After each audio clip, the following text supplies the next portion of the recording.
Welcome to the Motoma lithium battery explanation. So let's see what is Motoma lithium battery contains inside. It contains a BMS and groups of lithium iron phosphate cells with high-quality cables. BMS refers to Battery Management System, which is an intelligent electronic device located inside the Motoma lithium battery. So what is the BMS duties? Keeping track of the temperature, voltage, state of health and state of charge of each cell in a battery pack. It also offers defense against situations that could harm the battery, such as overcharging, over-discharging, short circuits, and thermal runaway. Each group of cells is securely mounted on the metal body to ensure their stability during any vibrations.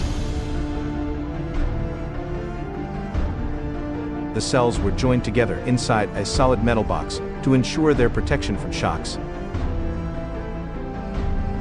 The cells were connected together using laser welding to ensure their continuous operation for many years without issues. Motoma cells, boasting a capacity of 100 ampere-hours at a voltage of 3.2 classified as grade A+, manufactured using the premium quality and fresh lithium iron phosphate raw materials for top-tier performance.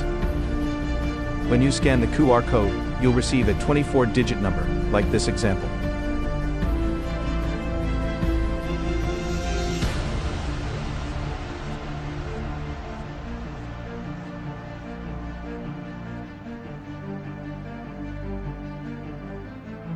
Motoma, power into the future.